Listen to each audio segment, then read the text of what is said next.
नमस्कार, आप देख रहे हैं के न्यूज। मैं हूं आपके साथ सूरी चौहान। 2024 के चुनावी माहौल में आपका स्वागत है। पांचवें चरण के लिए नामांकन को लेकर कुछ ही समय बाकी रह गया है और बात अगर अमेठी और रायबरेली सीट की कर लें तो अभी यहां पर किसी भी प्रत्याशी की घोषणा नहीं की गई है और माना यह जा रहा है कि अमेठी और रायबरेली से आज राहुल और प्रियंका गांधी के नाम का ऐलान हो सकता है। शायद इसीलिए कांग्रेस ने नामांकन की तैयारियां तेज कर दी हैं और हालांकि 3 मई को नामांकन होगा।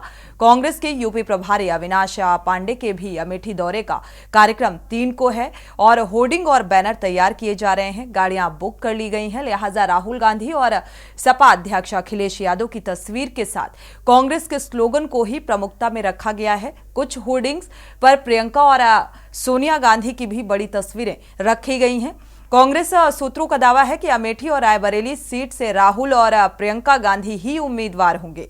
कौन किस सीट से लड़ेगा फिलहाल ये अभी तय नहीं हो सका है, क्योंकि 3 मई को नामांकन होना है और इसको लेकर अभी भी पार्टी की तरफ से कोई भी चेहरा चुनावी मैदान में नहीं उतारा गया, नहीं घोषित किया गया।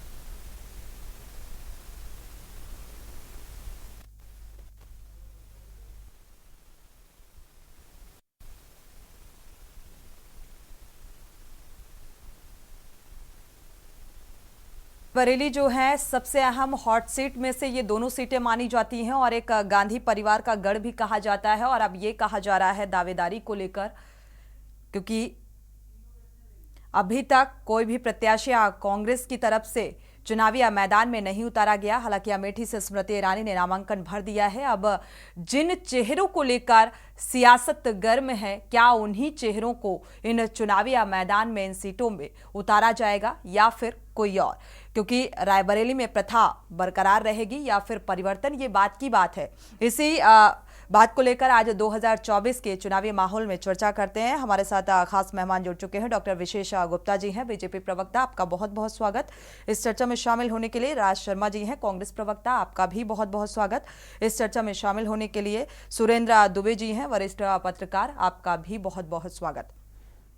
शुरुआत बीजेपी प्रवक्ता से करेंगे। डॉक्टर विशेष गुप्ता जी, क्योंकि देखा जाए अमेठी और रायबरेली जिनकी चर्चाएं अब जोरों पर हैं, 3 मई को नामांकन होना है, दिन बेहद ही कम बचे हैं। आज 2 तारीख हो चुकी है और अभी तक पार्टी की तरफ से कोई भी उम्मीदवार घोषित नहीं किया गया है। इतना वक्त क्यों लग रहा है? देखिए, ये कांग्रेस ने स्पष्ट है घोषित नहीं किया जी। कि कांग्रेस पार्टी की सरकार बहुत लंबे समय तक 6-7 दशक तक सरकार में रही है और बहुत लंबे समय तक उसने राज किया। और रायबरेली और अमेठी दोनों ही सीटें परंपरागत सीटें रही हैं और बिल्कुल। बहुत लंबे समय तक गांधी परिवार ने उस पर राज किया है। आज ये बड़ी अफसोस की बात है कि इतना लंबा समय जो परंपरागत सीटें रही हो और बहुत लंबे समय तक जीत का आधार रहा हो, वहां निश्चित तौर पर इतना समय लगना ये तकलीफ की बात है कि बिल्कुल। कांग्रेस जैसी पार्टी जो बहुत पुरानी पार्टी है, जो परंपरागत पार्टी है, वर्तमान में इंडी गठबंधन का उसका साथ है, तो कहीं ना कहीं मुझे लगता है कि कहीं ना कहीं भारतीय जनता पार्टी के काम के आधार पर जो भी काम किया है या जो भी इस बीच में विकास हुआ है, उस विकास को लेके कहीं ना कहीं ये भय है कि कहीं पराजय का मुंह ना देखना पड़े। इस कारण से बहुत लंबा समय, क्योंकि भारतीय जनता पार्टी ने अमेठी में अपना उम्मीदवार बहुत लंबे समय से उतार दिया है और स्मृति ईरानी काम कर रही हैं और जीत भी चुकी हैं 2019 में। वर्तमान में भी कहीं ना कहीं मुझे लगता है कि मोदी जी की गारंटी और उनके काम के सामने जो भी उन्होंने काम किया है, विकास का जो आधार है, उससे कहीं ना कहीं बहुत सोच विचार के कैंडिडेट को उतारने का विचार चल रहा है। लेकिन इतनी देरी निश्चित तौर पर तकलीफ का बिल्कुल। विषय है। स्मृति ईरानी को अमेठी से कौन टक्कर दे पाएगा, इस पर अभी भी मंत्रणा जो है कांग्रेस की वो जारी है। राज शर्मा जी, कांग्रेस प्रवक्ता, हमारे साथ जुड़े हुए हैं। राज शर्मा जी, चूंकि मुझे लगता है 13 बार यहाँ पर कांग्रेस ने जीत दर्ज की, कांग्रेस का गढ़ है अमेठी और रायबरेली, और ऐसे में अब इतना वक्त क्यों लग रहा है? क्या इसे डर माना जाए, जैसा कि डॉक्टर विशेष गुप्ता जी ने कहा कि मोदी जी ने इतने काम विकास कार्य कराए, उसको लेकर अब स्मृति ईरानी को टक्कर कौन दे पाएगा, इस पर अभी भी मंथन किया जा रहा है। मैं सोनी जी सबसे पहले तो बीजेपी के नेता डॉक्टर विशेष गुप्ता जी से एक बात कहना चाहता हूँ, हम्म। क्योंकि ये डॉक्टर हैं। अगर ये मेडिकल डॉक्टर हैं तो मुझे लगता कि ये अपने आप से और देश से न्याय तब कर पाते जब ये आपके चैनल से कोविशील्ड से जो नुकसान पहुंच रहा है उसके लिए कौन सी दवाई यूज की जाए, मेडिसन, वो बताते तो शायद इनका कहना सार्थक होता। चलो एनी है। अब मैं आपको बता दूं कि किसी को किसी का डर नहीं होता है। और जहां तक रायबरेली और अमेठी की बात है, वो हमारे लिए पॉलिटिकल सीट नहीं है। भारतीय जनता पार्टी के लिए तो पॉलिटिकल सीट हो सकती है। और उसके बाद भी मैं एक बात इनसे भी पूछ सकता हूं कि इन्होंने रायबरेली में अब तक कोई कैंडिडेट अपना क्या मजबूरियां रह ली जो एक सेक्स रैकेट चलाने और लड़कियों के संग, अपनी खास लोगों के संग, अगर एक आध कोई उसने गलत काम किया होता जिसको वो नहीं जानता, जानने वाली यानी रक्षक भक्षक बना अपनी ही पार्टी की सांसद नेता अपनी ही नौकरानी के संग शोषण करने वाले व्यक्ति को प्रधानमंत्री मंच से कहते हैं, सब कुछ जानने के बाद। एक चीज और आई है जानने में कि सब कुछ जानने के बाद भी कहते हैं कि इसको वोट देने का मतलब डायरेक्ट वोट मुझे जाएगा। तो मैं समझता हूं तो इनको इस्तीफा देना चाहिए कि नहीं देना चाहिए। देखिए, मैं आज भी एक गुजारिश करता हूं कि मेरा देश देवियों का देश, और मैं अक्सर ये बातें करना चाहता हूं कि अगर हमारे देश में देवियों के संग अत्याचार होगा तो ये सृष्टि में हमेशा से रहा है। जब भी किसी राक्षस ने देवियों को तंग तो किया, इसमें तो दो राय नहीं। देवियां तंग हो गई, जैसे कहते हैं पहाड़ों तक पर जान बचानी पड़ी, अंततः राक्षसों को मारा गया।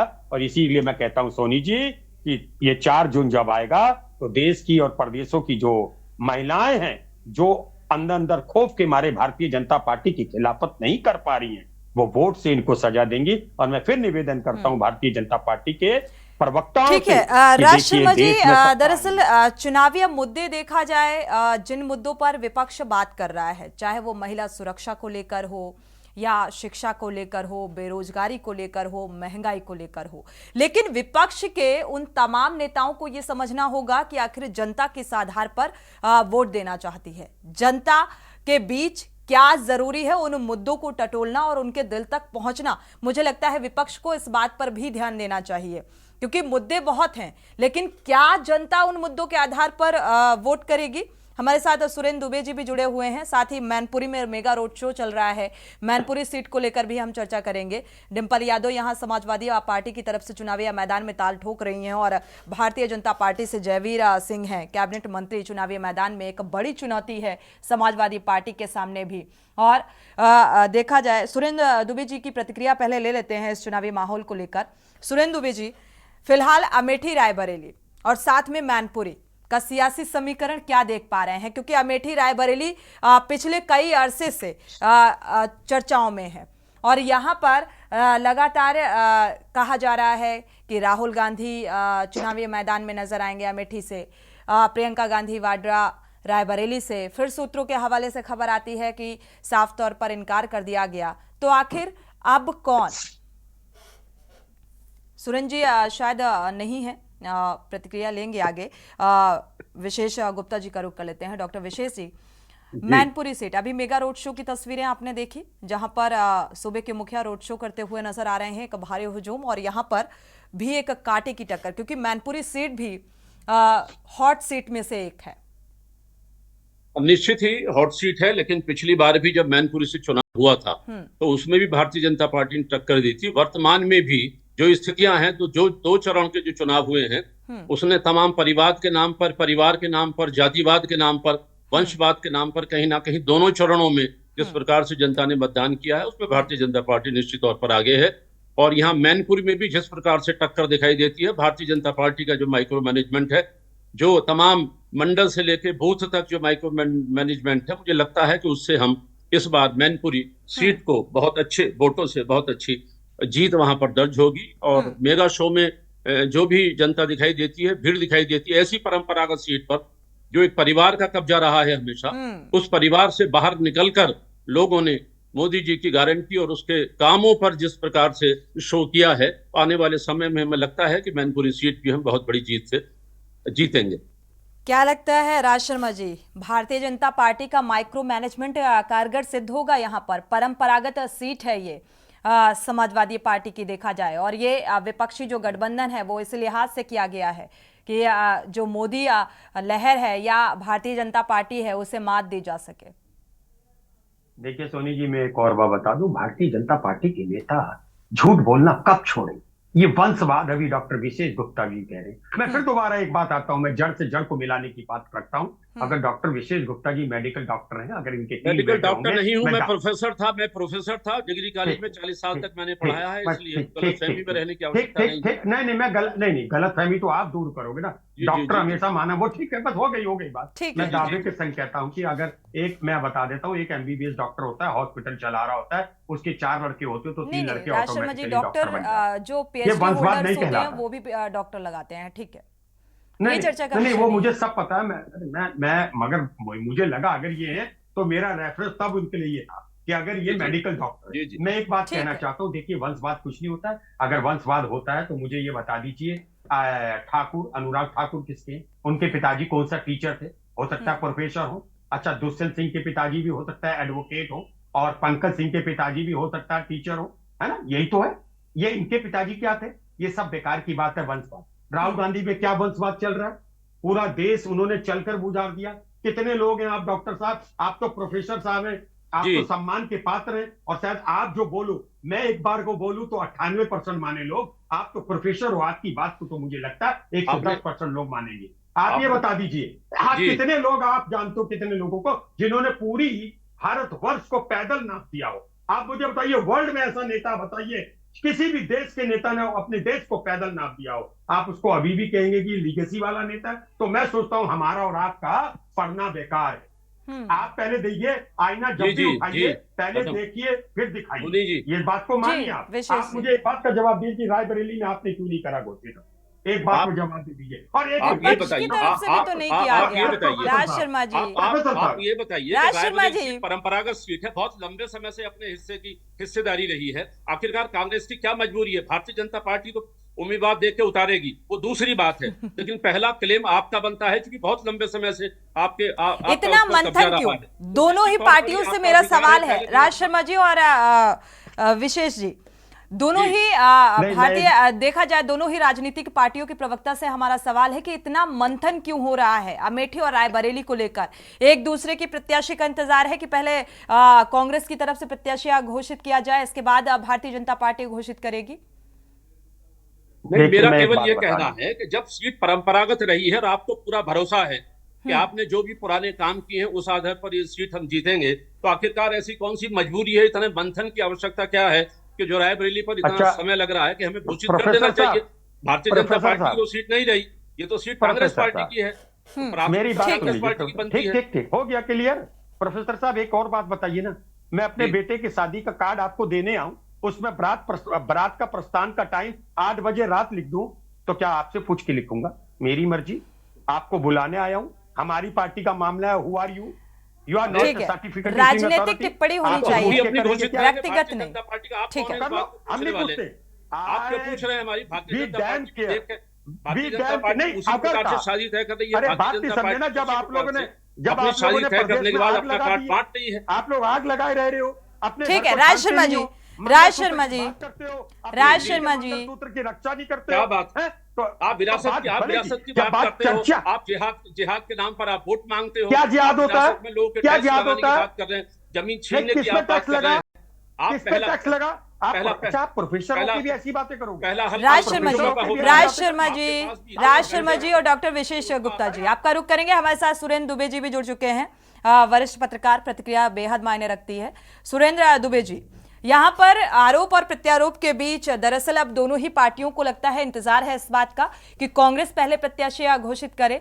हालांकि किस चेहरे को इस चुनावी मैदान में, इन हॉट सीटों में उतारा जाएगा? अमेठी, रायबरेली, मैनपुरी का भी रोड शो सामने आ रहा था। यहाँ पर डिंपल यादव समाजवादी पार्टी से चुनावी मैदान में है, भारतीय जनता पार्टी से कैबिनेट मंत्री जयवीर सिंह चुनावी मैदान में है। कड़ी चुनौती।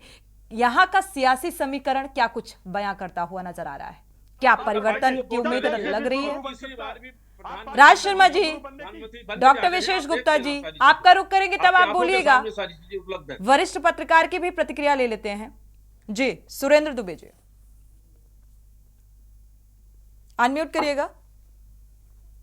हाँ, मूल विषय ये चल रहा था कि अमेठी और रायबरेली से कौन चुनाव लड़ेगा। इसको लेकर पिछले 15 दिन से हम लोग प्रयास लगा रहे हैं अपनी जानकारियों के अनुसार। आज खबर जो है वो ये है कि राहुल अमेठी में जो कांग्रेस परिवार के खानदानी वकील हैं जो नामांकन वगैरह कराते रहे हैं, वो पहुंच गए, उनकी टीम पहुंच गई। तो ये एक अंदाज लगाया जा रहा है कि शायद राहुल गांधी वहां से चुनाव लड़े। ठीक है। दूसरा एक ये है कि ये भी खबर है कि सोनिया गांधी ने राहुल को प्रियंका दोनों कह दिया है कि आप जाकर के चुनाव लड़िए। ये भी खबर है कि प्रियंका गांधी का गुजरात का दौरा रद्द कर दिया गया।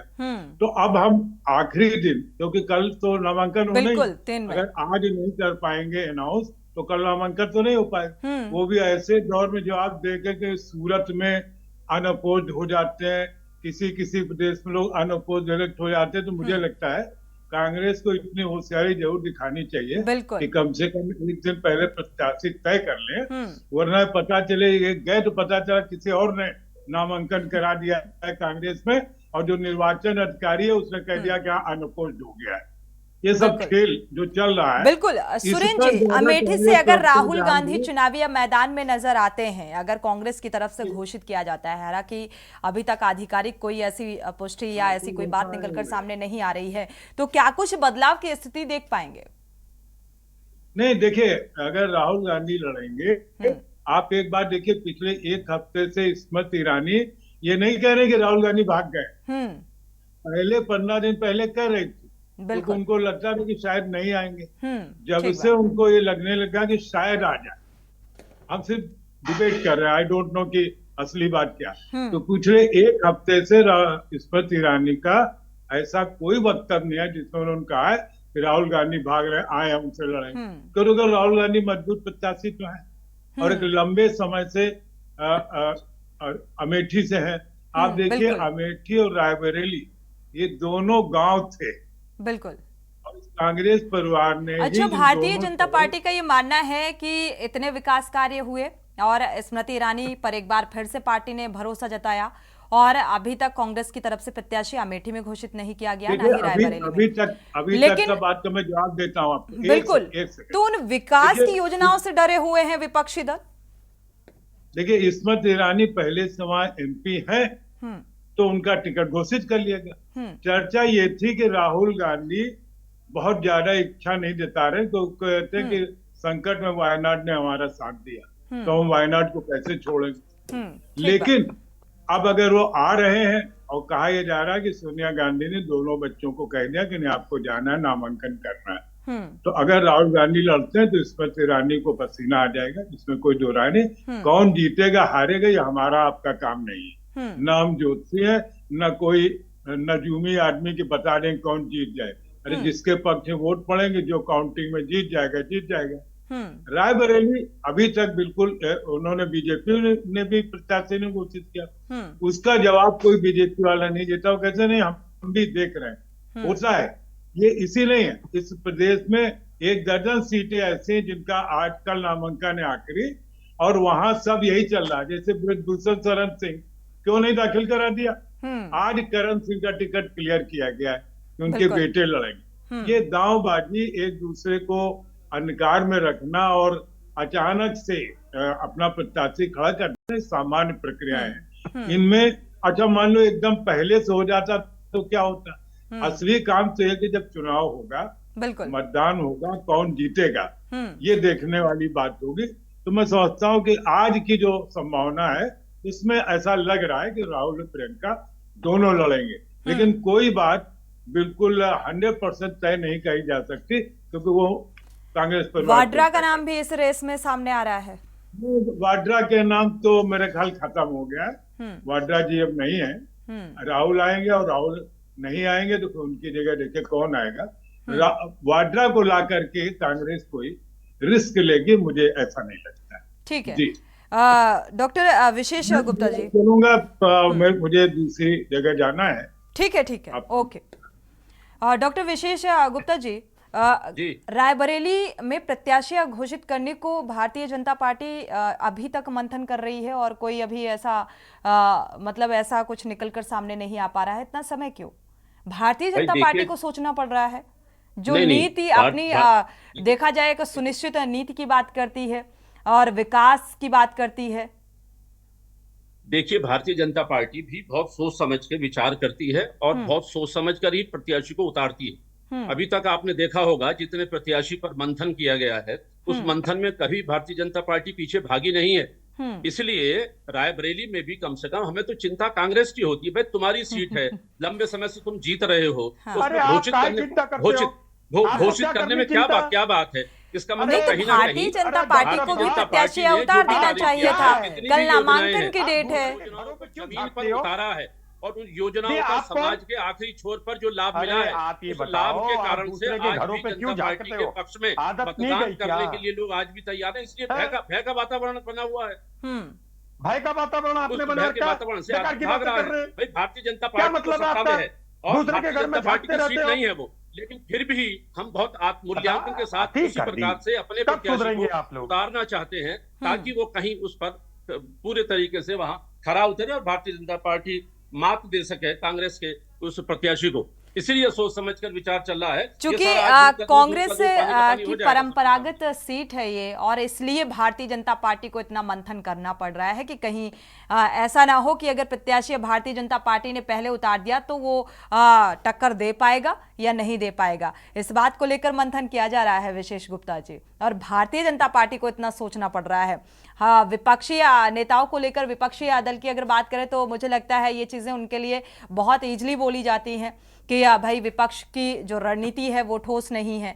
हालांकि विपक्ष भी अभी काफी लेट लतीफी कर रहा है। राज शर्मा जी, चूंकि वक्त ज्यादा बचा नहीं है और कल नामांकन का दिन है।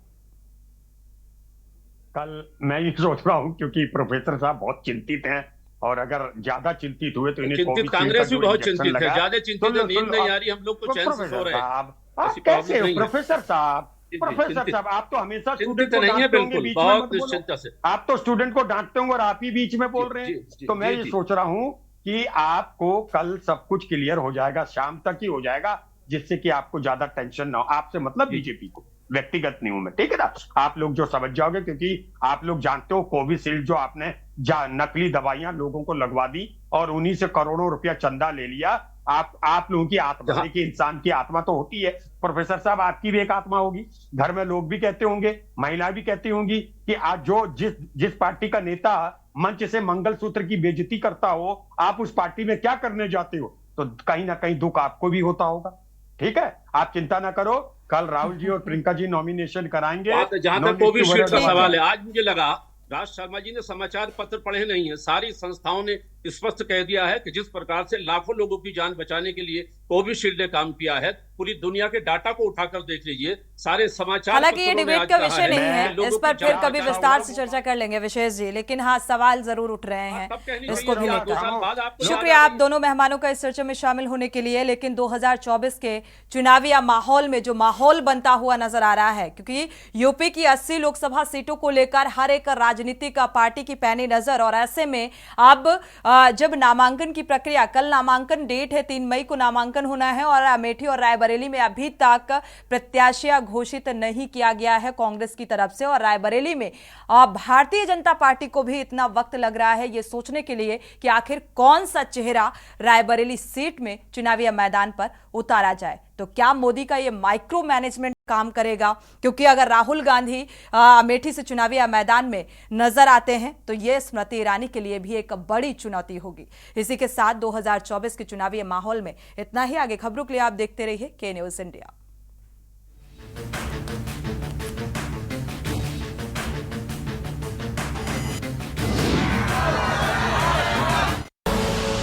आप देख रहे हैं के न्यूज, खबरों का